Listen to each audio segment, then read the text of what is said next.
सुमित जी पहले गुरु जी मैं आपको नमस्कार करता हूँ। तो मैं ज़िंदगी में कभी मैं दिल्ली से कभी आज तक बाहर नहीं निकला। क्या एज हो गई? मेरी एज 37 है। अभी तक दिल्ली से बाहर नहीं गए? और बिना कोई बाइक काम ही नहीं पड़ा होगा। कभी नहीं, बिना बाइक के मैं निकलता ही नहीं। एक्चुअली मेरे को 20 साल से अल्सरेटिव कोलाइटिस है। इस चक्कर के हमारे भय मान लो या फोबिया मान लो, मैं निकलता ही नहीं। पता नहीं, मैंने आपकी 1-2 महीने पहले कुछ वीडियोस देखी, पता नहीं क्या मोह हुआ मुझे, दीक्षा लेनी है आपसे, आपके सानिध्य में आना है। तो बिना किसी को बताए मैंने अपनी टिकट बुक कराई, उनकी से बात करी और यहाँ पे। और यहाँ आने तक मेरे को कोई ऐसा कोई मेरा मन विचलित नहीं हुआ, या ये जो 9-10 किलोमीटर का जो रास्ता था बीच में गाँव में, कोई मेरे को ऐसा नहीं लगा। विचित्र जरूर लगा, विचलित नहीं लगा। बहुत अच्छा लगा। कई गुरुओं के पास गया, उनके सामने समक्ष बैठने का मौका नहीं मिलता था। बड़े बड़े तीर्थ स्थानों में चले जाओ, बड़ी बड़ी जगह में चले जाओ, दरगाह में चले जाओ, तो वहाँ सब उनके आगे जो बैठे रहते हैं तो वो मिलने भी नहीं देते। तो मेरे को बड़ा अच्छा लग रहा है कि आज मैं आपके समक्ष, आप इतनी बड़ी हस्ती है, मैं उनके सामने बैठ के आज आपसे बात कर पा रहा हूँ, आपका आशीर्वाद ग्रहण कर पा रहा हूँ। नींद तुमको भी आई? पता नहीं, गुरु जी नींद आ गई आज। मैं ट्रेन में बैठ के मैं सोचता रहा, सारे खराटे मार रहे थे एसी में और मेरे को नींद नहीं आ रही थी। तो आज पता नहीं कैसे कल रात से नींद आ गई कुछ। नींद तुमको भी नहीं आती है? इसी बारे में मेरा प्रश्न है। अच्छा ठीक है।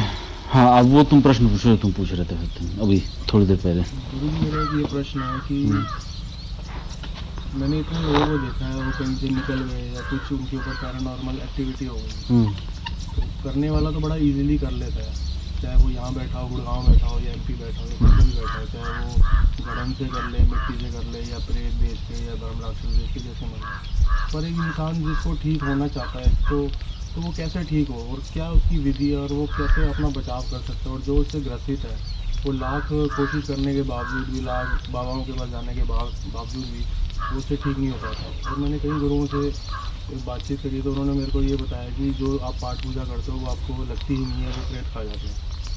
तो इसके बारे में जो इस चीज़ से ग्रसित है वो क्या कर सकता है इसके बचाव के लिए, या इससे मुक्ति पाने के लिए हमेशा के लिए? देखो, इसमें बहुत सारी चीज़ें हैं। जब हम ये बात करते हैं ना प्रेत ग्रसित वाली या किसी भी पैरानॉर्मल एक्टिविटी के आप अंडर में हैं, तो उसमें क्या होता है, सबसे पहले इसमें बहुत सारे केसेस मैंने देखे हैं, वो मानसिक होते हैं।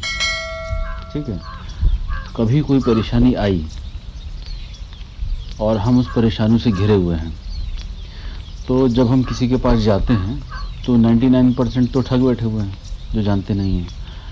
तो व्यक्ति उनके पास जाता है और वहाँ से उसको ये इन्फॉर्मेशन फीड हो जाती है उसके माइंड में कि फला ने जो है तुम्हारे ऊपर कुछ क्रिया कर दी है, या तुमने वहाँ कुछ लांग दिया है, या कहीं ना कहीं से तुम्हारे पे कुछ ना कुछ इफेक्ट है। ठीक है, तो अब एक पे जाता है, फिर दूसरे पे जाता है, चौथे पे जाता है। यहाँ दूसरा गेम क्या हो रहा होता है कि कहीं ना कहीं उसकी प्लानिटरी पोजीशन ऐसी बन रही होती है कि वो राहु से, शनि से संबंधित ऐसे ग्रहों से ग्रसित हो रहा होगा, या गोचर में ऐसी स्थिति चल रही होगी कि उसके संपर्क में ऐसी किताबें, ऐसे लोग ठग आ जाएंगे कि उसको तामसिकता की तरफ, नेगेटिविटी की तरफ ले जाएंगे।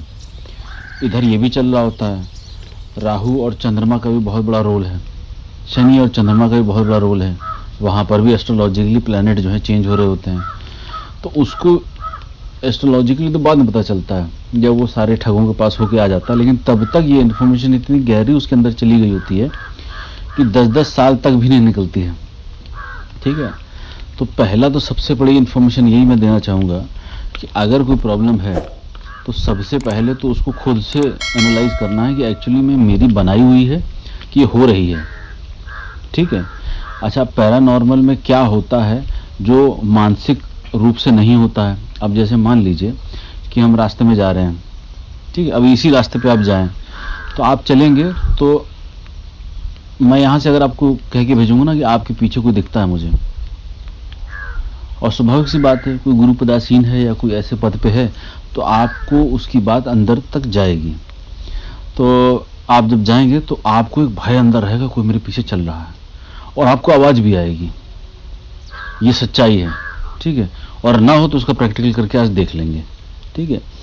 तो ये एक छोटा सा उदाहरण है कि आपके पीछे कोई चलता है, फिर जब पीछे चलता है तो आपके कंधों पे एक दबाव भी महसूस होगा, ठीक है। अगर मैंने कह दिया ना तो आपके कंधों पे आपको एक दबाव महसूस होगा, तो आपको लगेगा हाँ मेरे कंधे दबे रहते हैं। नॉर्मली सभी लोगों को स्ट्रेस रहता है, ठीक है, जॉब से रिलेटेड, बहुत सारी चीज़ रिलेटेड, सरदर्द भी रहता है। तो तुम्हें सरदर्द रहता है तो तुम्हें ऐसा नहीं होगा कि 6 महीने में मुझे 5 बार सरदर्द हुआ, ऐसा नहीं। तुम्हें क्या होगा, हाँ मेरे सरदर्द तो रहता है, ये आ जाएगा। तो तुम्हारे अंदर से वो चीज़ें ना उसको मानने के लिए जोर देंगी कि हाँ ऐसा होता है, ये पंडित जी ये बाबा कह रहे हैं बिल्कुल ऐसा ही होता है, ये हो जाएगा।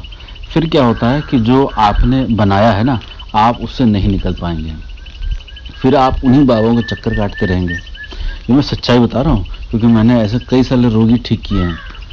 10 साल से परेशान थे, 15 साल से परेशान थे। मैंने कहा ठीक है तुम नहीं मान रहे हो तो एक अनुष्ठान करो, ठीक है। दीक्षा लेके अनुष्ठान करा, बहुत कुछ फर्क पड़ गया। 1-2 अनुष्ठान करे, मेरे हिसाब से वो क्लियर हो गए, मेरे हिसाब से क्लियर हो गए। लेकिन यहाँ पे घुसा हुआ है ना, तो यहाँ पे घुसा तो पीछे भी चलेगा, यहाँ भी जोर रहेगा, सरदर्द भी रहेगा, सब कुछ होगा और वो उसको मानेगा भी नहीं। तो फिर मैंने उनको होम्योपैथिक इलाज करवाया। मेरे मित्र हैं, उनके साथ बैठ के मेरी कई महीनों जो है ये अघोर और तंत्र इन पर डिस्कशन हुआ बहुत ज़्यादा। एक एक दवाई के इफ़ेक्ट्स मैंने साधकों पे करवाए। तो वो धीरे धीरे यहाँ से जब क्लियर होना चालू हुआ तो उनका ध्यान ही जाना बंद हो गया कि वहाँ कुछ ऐसी चीज़ भी है। उनका फोकस सिर्फ वहाँ चला गया जहाँ उनको करना है, आगे बढ़ना है। तो इस कॉन्फिडेंस से मैं बात कर रहा हूँ कि ऐसा बहुत ज़्यादा होता है, 99% टाइम ऐसा ही होता है। और हम लोग चक्कर काटते रहते हैं, भोग देते रहते हैं। लेकिन मैं बताता हूँ तुम मानते नहीं ना, कोई गुरु की बात कौन मानता है, कोई नहीं मानता। अच्छा ये तो एक पार्ट हो गया, एस्ट्रोलॉजिकल दूसरा हो गया, ठीक है। तीसरा जब हम इसके ऊपर बात करते हैं कि कोई प्रेत बाधा है, ठीक है, तो होता है, पैरानॉर्मल भी होता है, ठीक है। क्यों? क्योंकि आप एनर्जी है ना, एनर्जी का सघन रूप है। तो जब शरीर छूटता है तो भाव साथ में जाता है, ठीक।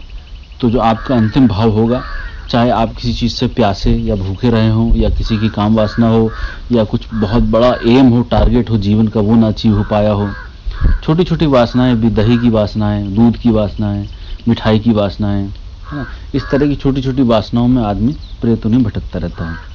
और उन योनियों के भी अलग अलग वाइब्रेशंस हैं, ठीक है। चाहे आपने ब्रह्म राक्षस लिया, उसकी अलग वाइब्रेशन है, ठीक है, जिन्न की अलग है, प्रेत की अलग है, पितरों की अलग है। तो हर वाइब्रेशन पे वो चेतनाएं जाके वहाँ पे सेटल हो जाती हैं उस वाइब्रेशन में। जैसे अभी आप जिस लोक में वाइब्रेट कर रहे हैं, यहाँ की एक अलग वाइब्रेशन है, ठीक है, जिसमें आप अपने डायमेंशन में देखने की जो दृष्टि है, उस देखने की दृष्टि से आप देखते हैं, जिसको आप देखना बोलते हैं, छूना बोलते हैं, है ना। वही दूसरे डायमेंशन में जब आप चले जाते हैं तो उनकी वाइब्रेशन के हिसाब से वहाँ की परिभाषाएं अलग अलग हो जाती हैं, लेकिन वासनाएं वही सेम रहती हैं, ठीक है। तो होता क्या है कि जैसे पेड़ के पास किसी ने टॉयलेट कर दिया, उसको प्रॉब्लम हो जाती है। चौराहे पे अगर कुछ नेगेटिव एनर्जी वहाँ एकत्रित की हुई है, कुछ भोग देके जिसकी वासनाएं थी, है ना, तो वहाँ भोग पे एकत्रित है, सुबह के समय, रात के समय कोई निकला और उसके ऊपर वो नेगेटिविटी इफेक्ट कर गई, चलो वहाँ नहीं यहाँ सही, है ना। तो हम जो खाते हैं, हम जो पीते हैं, वो आप देखते होंगे पुराने समय में जब ब्राह्मण लोग या कोई भी विद्वान लोग जब खाना खाते थे तो थोड़ा सा भोजन जो है साइड में निकाल कर रख देते थे, ठीक है। फिर चाहे पितरों के लिए हो, चाहे आसपास की कोई भी शक्तियों के लिए हो, लोग ये रखते थे, है ना। लेकिन बाद में लोगों ने सब बंद कर दिया। तो इसीलिए करते थे, किसी की अगर लालसा हो रही हो कि ये खा रहा है तो हम पे कोई प्रभाव ना आए, ठीक है, वो उसके लिए हमने निकाल के रख दिया। वो अपना संतुष्ट, हम अपना संतुष्ट।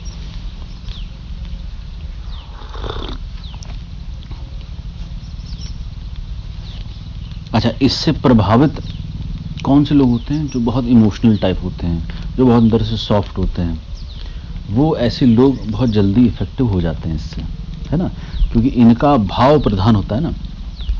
ये भाव के भूखे होते हैं।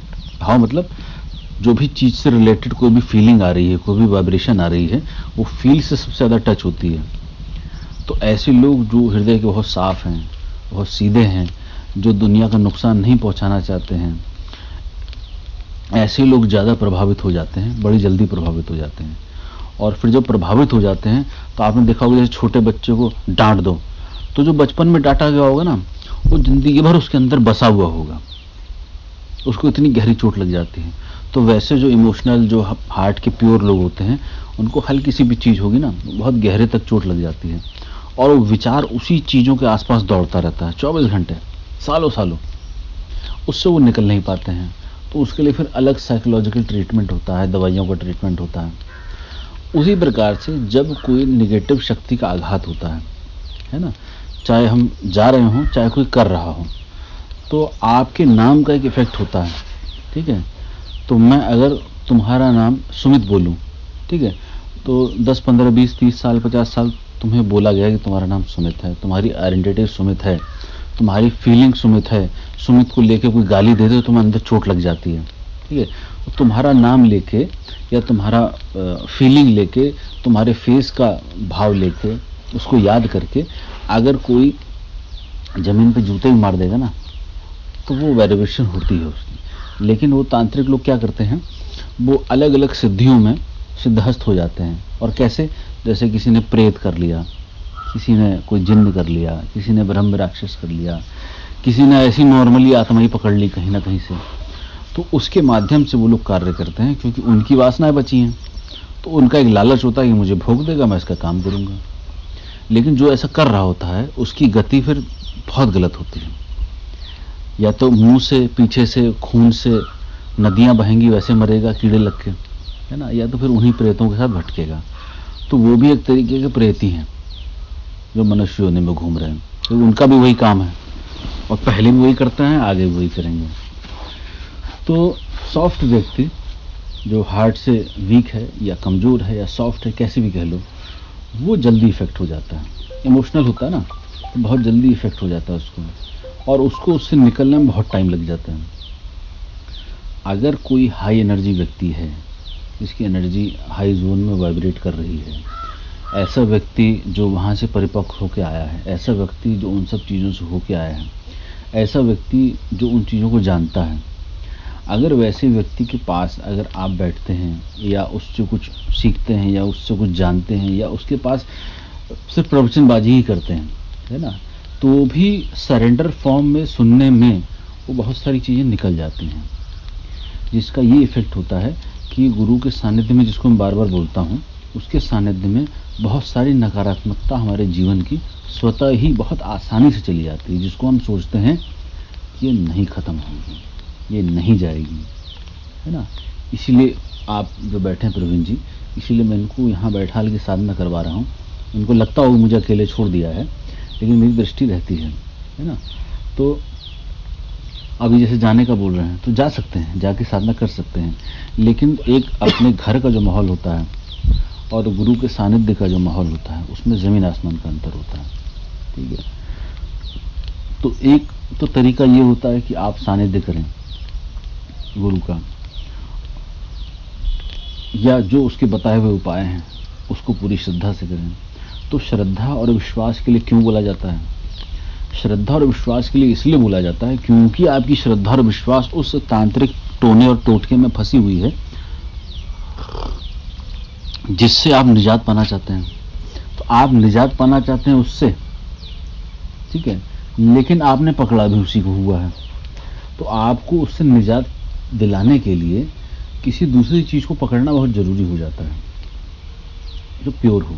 ठीक है, तो गुरु के आदेश को या गुरु के वचन को आपने सार्वभौमिक सत्य मान के अगर स्वीकार किया है, उस पर श्रद्धा जताई है, विश्वास जताया है, और श्रद्धा विश्वास ऐसा नहीं होगा जैसे मान लीजिए आपका श्रद्धा विश्वास हो गया, आप आ गए, ठीक है, यहाँ से जाने के बाद भी हो गया, और मान लीजिए मैंने कुछ उपाय बताया हुआ है, ठीक है, तो वो नहीं हुआ, उसका कोई इफेक्ट नहीं हुआ, तो इसको हम ये नहीं देखते हैं कि हमारा श्रद्धा विश्वास हो रहा है कि नहीं हो रहा है, क्योंकि बहुत बारीक मामला होता है। पीछे से उसने जो है एक खूंटी जो है फंसाई होती है पिछली प्रॉब्लम में, कि इसको तो पकड़े रहे हैं, इसमें तो बड़ा मजा आ रहा है ना, निजात चाहता है, लेकिन पहले उसने खूंटी वहां पकड़ी हुई है। अरे यार, सामने वाली प्रॉब्लम दूर हो ना हो, है कि नहीं, सामने लगा श्रद्धा विश्वास कर लिया, पता चला प्रॉब्लम ना हो, उधर भी श्रद्धा विश्वास हो जाए, इधर प्रॉब्लम में फंसे रहने का मजा भी निकल जाए। इसको पकड़े रहता है बहुत पीछे से, उसको लगता है श्रद्धा विश्वास हो गया उसका, लेकिन मजा उसको पीछे से आ रहा होता है। वो भी छोड़ना बहुत जरूरी होता है और उसको देखना बहुत जरूरी होता है कि क्या वाकई में मैंने छोड़ दिया है, मैं 100% सरेंडर हो गया हूं उनकी बात पे, जो कि 99% नहीं होते हैं लोग। ठीक है, फिर बाद में आते हैं कि आपने अंगूठी पहनाई थी कुछ नहीं हुआ, 2 दिन बाद आते हैं अंगूठी पहनाई थी कुछ नहीं हुआ, 6 दिन में आएंगे आपने मंत्र बोला था कुछ नहीं हुआ। क्यों? क्योंकि वो इसी का ही वेट कर रहे थे कि मैं जाऊं और बताऊं कि कुछ नहीं हुआ। और वो क्यों? क्योंकि मुझे पकड़ने में मजा आ रहा था पीछे। ये हो सकता है सुनने में बड़ा अजीब सा लग रहा हो, लेकिन सच्चाई यही है।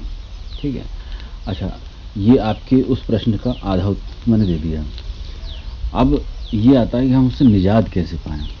ठीक है, हम मंत्र जाप करेंगे तो जैसे आपने कहा कि बाबाओं ने कहा कि वो खा जाएगा, उसकी मंत्र जाप में आपकी कोई भी दिलचस्पी नहीं, कोई दिलचस्पी नहीं। उसकी देखो, कोई भी प्रेत है, कोई भी भूत है, कुछ भी है, पिशाच है, उसको आपके मंत्र जाप का क्या करना है, जिसको लेके वो खुद ही हट जाएगा, जिसको लेके उसकी यहाँ से स्थिति ऐसी हो जाएगी कि डर के मारे भाग जाएगा। ठीक है, तो ये गलत बात है। कोई अगर मैं आपसे कहूँ भगवान भैरव का मंत्र जाप करो एकदम भयानक वाला, ठीक है, और आप करना शुरू कर दो, तो ऐसा कौन सा प्रेत है जिसकी औकात है कि बाबा के मंत्र को खा जाए, ये बता दो।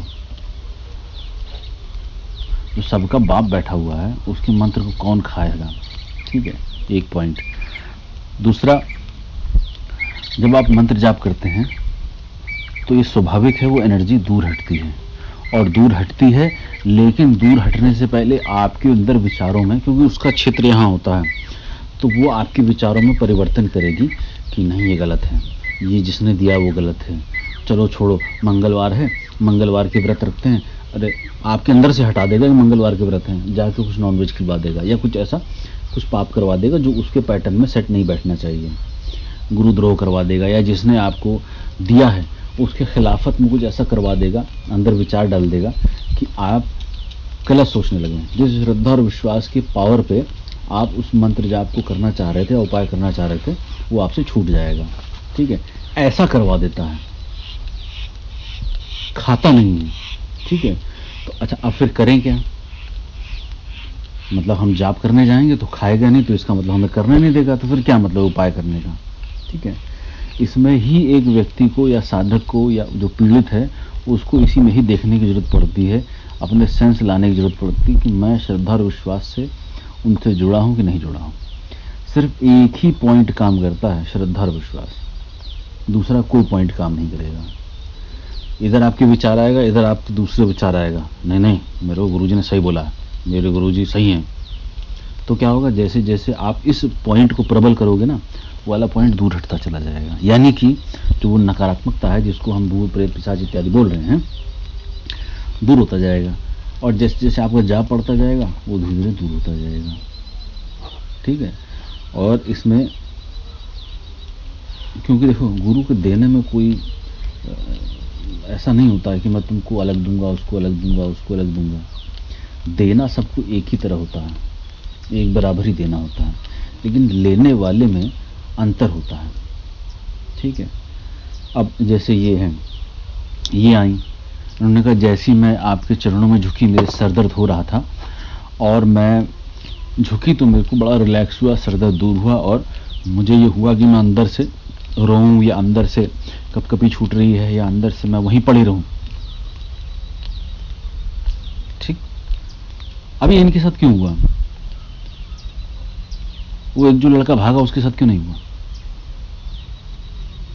लेने लेने में फर्क है ना। तो मैं ऐसे लोगों को खैर रोकता नहीं हूं, लेकिन फिर भी मैंने कल उसको बैठाल के उसकी स्थिति से अवगत कराया कि सबके साथ होता है लगभग। ये हमारी नकारात्मकता जो होती है ये गुरु के पास जाने से रोक लेती है, क्योंकि उसको ये पता है कि वहां जाएगा तो वो चीजें हटेंगी, तो उसको रोकती हैं, जैसे मैंने अभी बताया कि वो रोकते हैं, है ना। तो ऐसे रोका जाता है, कोई भी शक्ति रोक सकती है, कुछ भी रोक सकता है। तो जब हम किसी भी बाधा से ग्रसित हों तो सबसे पहले तो हम जिसके पास जा रहे हैं उपाय लेने के लिए, उसको, उसकी बात को हमें समर्पण से ही लेना चाहिए, ठीक है। अब इसमें आप कहेंगे कि ऐसे तो बहुत सारे बाबा हैं, सबके पास भटकेंगे, सबके पास समर्पित होंगे, तो फिर तो हमारी बैंड ही बज जाएगी। ये ही हमारा कष्ट है जो हमको झेलना पड़ेगा, क्योंकि आप जिस स्थान से हो वो तो आप समझ नहीं पाएंगे।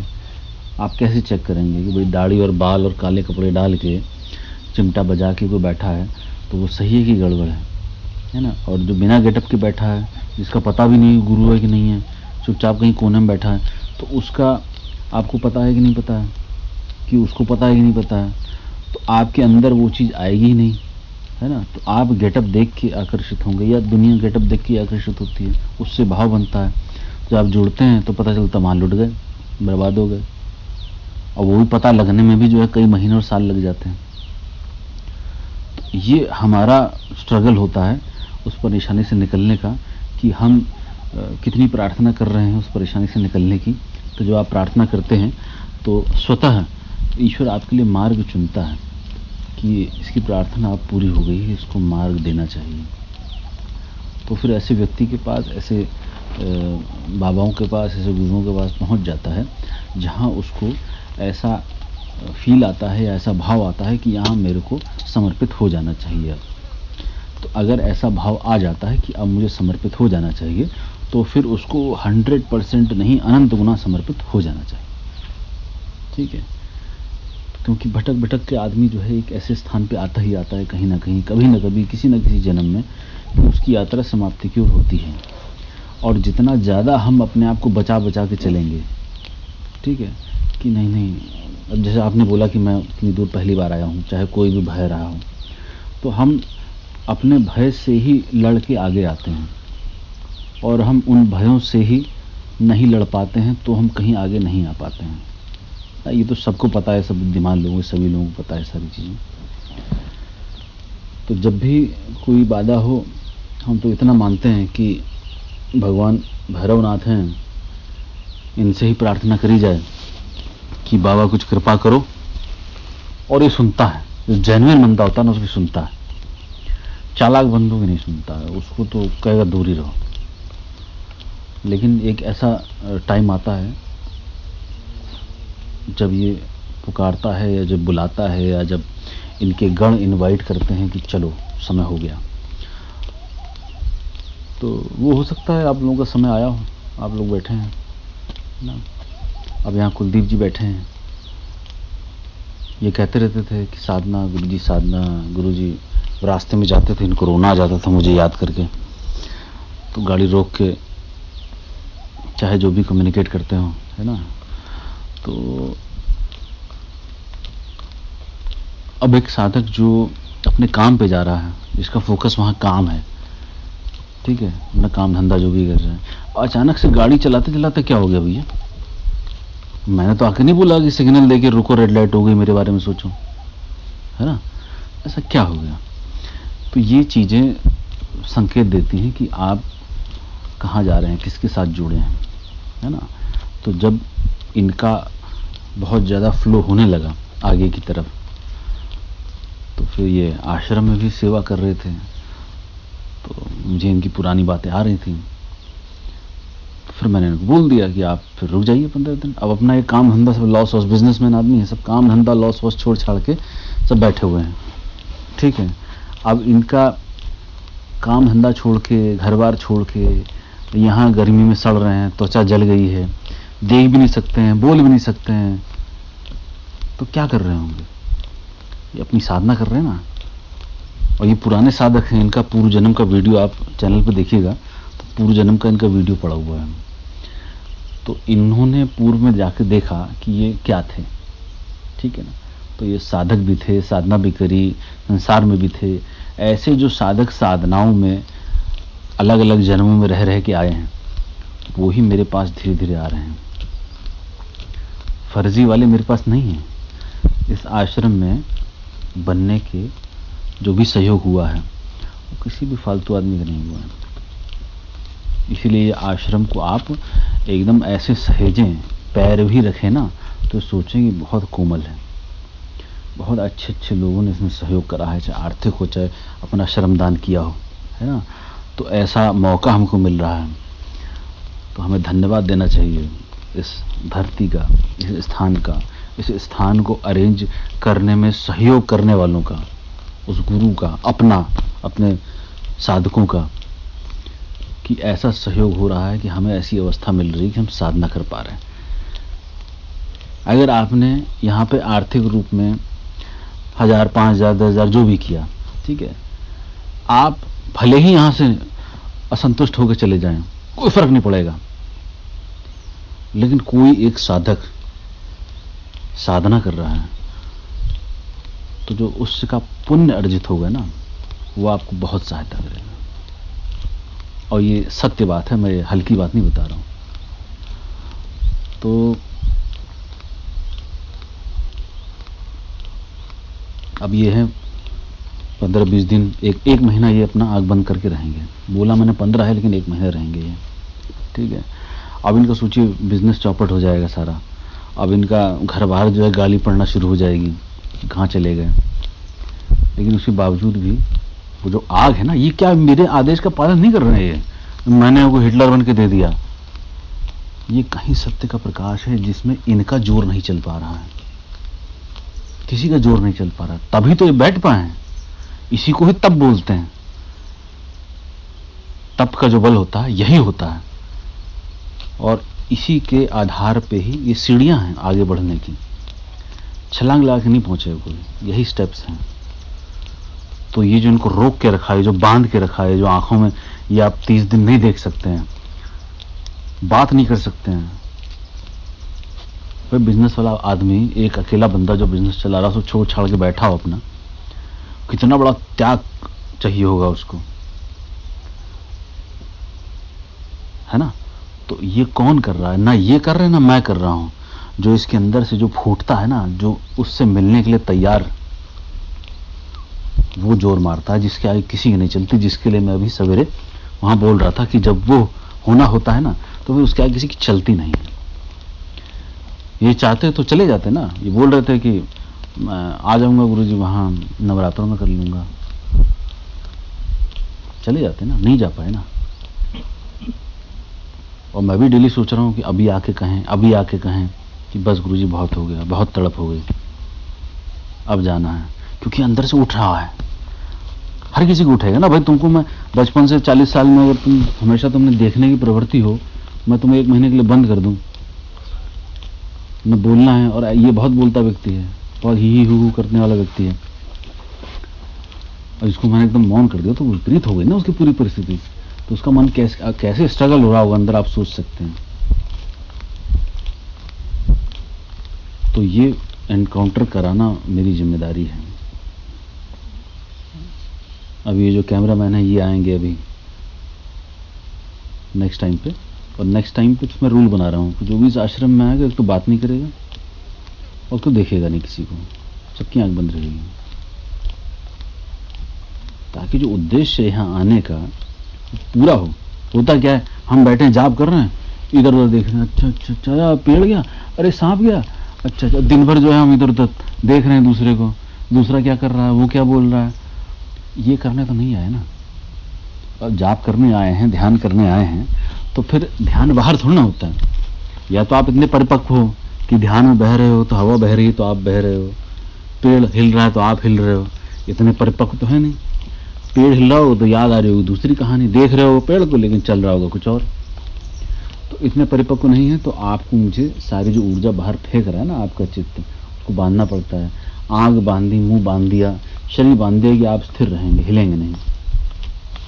चाय ठंडी हो गई, थोड़ी सी करेंगे, बहुत ज्यादा मत करना। तो शरीर बांध दिया, जबान बांधी, आंख बांधी, कुछ कर ही नहीं सकते ना, तो क्या करेंगे। तो फिर आप भीतर उतरेंगे, तो भीतर क्या दिखेगा, विचार ही तो चलते रहते हैं। आप आंख बंद करते हैं, सोते हैं, जागते हैं, तो विचार ही चलते हैं ना। तो स्वप्न में दिखते हैं, वैसे जागते हुए दिखते हैं। तो 1-2 दिन एडजस्ट होने में लगता है, तीसरे चौथे दिन बाद फिर वो अपनी लाइन पे आता है, जैसे उसे बताया जा रहा है। तो क्योंकि अच्छे साधक हैं, तो ये दूसरे तीसरे दिन ये लाइन पे आ गए, है ना। अब इनकी साधना ठीक चल रही है कुलदीप जी? हाँ देखो इशारे में बता रहा, ये समझ गया है कि मुंह से ना निकले, है ना। तो भगवान भैरव से प्रार्थना करनी चाहिए, हे भगवान भैरवनाथ, जो कोई भी बाधा है उसका निवारण सिर्फ आप ही कर सकते हैं। या तो आप सीधे ठीक कर दीजिए, या तो कोई दिलवा दीजिए, तो वो सुनते हैं। और जो यहाँ से बोलता है उसकी जरूर सुनते हैं। चालीसा के लिए मैं बोलता हूँ, है ना। वो कहाँ गया उसका, वो भी तो कर रहा था। वो चन्नू जी के साथ पाइप लेने जा रहे हैं। तो किसी और को देता है ना थोड़ी देर के लिए। बात फ्लो में चल रही है, वो आधी छूट रही सारी। मोबाइल भी अच्छा है सैमसंग का, उस पर रिकॉर्डिंग कर लेते हैं। मैं कर लेती हूँ। मेरा भी अच्छा है। कार्ड फुल हो गया है। अच्छी रिकॉर्डिंग। हाँ अच्छी रिकॉर्डिंग। चार्जिंग एक चार्ज है। चार्ज मेरे बैग में पड़ा है। उसके साथ जा रहा हूँ सामान लेने। कुछ नहीं होगी। मुझे पता नहीं लगेगा, मैं बैग अरे आप ले आइए प्रवीण। ये लगाओ, इसको लगाओ ये वाला लगा। जल्दी से, फटाक से, तुरंत मेरे सामने काम किया करो फटाफट। ये तो मेरा मैं ले गया। स्टार्ट हो गई।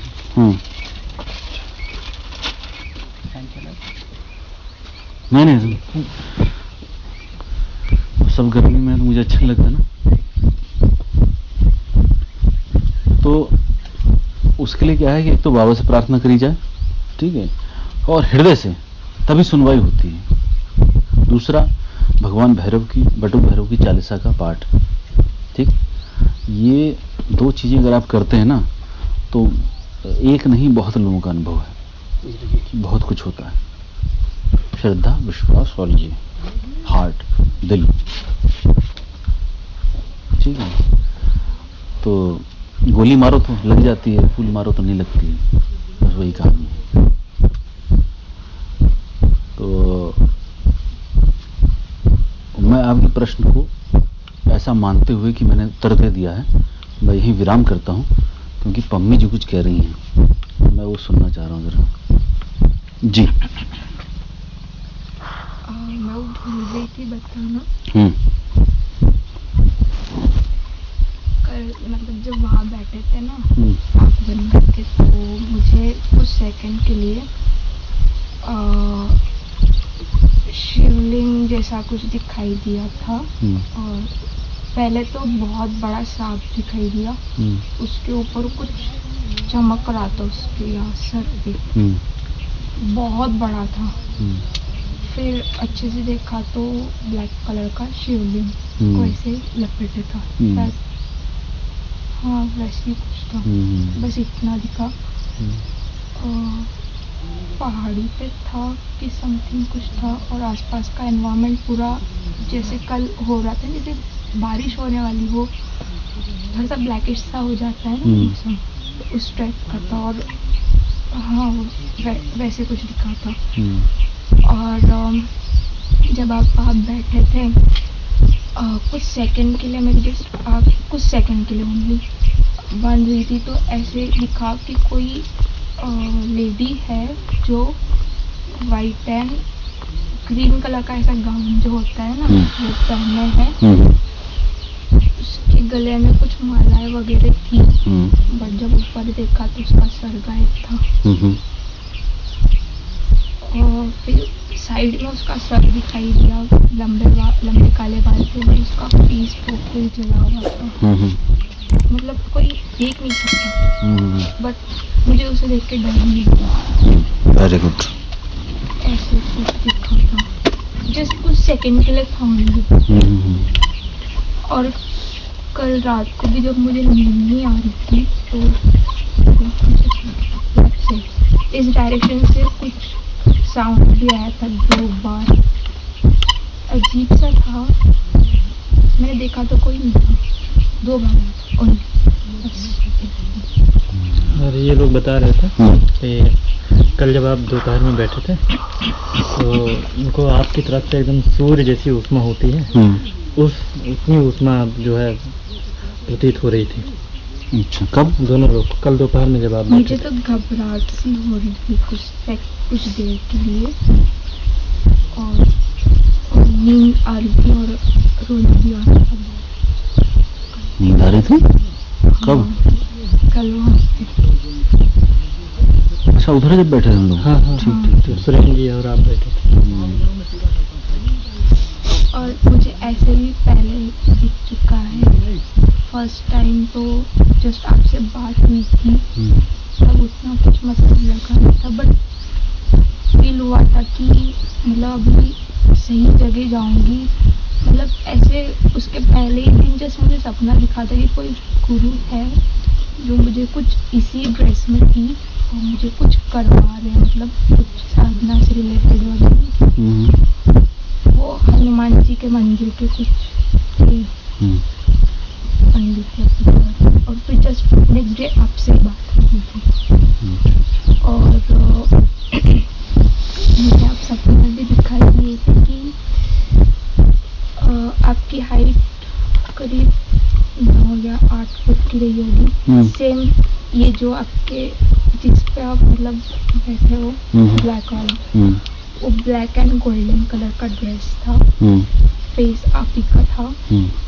आपके बाल जैसे अभी जैसे है वो एकदम परफेक्ट से ऐसे करली हेयर थे, लॉन्ग यहाँ तक, और आपकी ऐसी बहुत बड़ी नीचे थी, और आपके फेस पे बहुत ज़्यादा ग्लो था, और आप स्माइल कर रहे थे। बस इतना लिखा था। ठीक है। यदि आपको यह वीडियो अच्छा व ज्ञानवर्धक लगा हो तो सभी मित्रों के साथ शेयर करें और वीडियो को लाइक और सब्सक्राइब करना ना भूलें, क्योंकि ज्ञान बांटने से बढ़ता है। काल भैरव ध्यान संस्थान के अंतर्गत भगवान भैरव के मंदिर व आश्रम निर्माण में आपका सहयोग आवश्यक है। डिस्क्रिप्शन में दिए गए पेटीएम या गूगल पे पर अपना सहयोग अवश्य करें। धन्यवाद।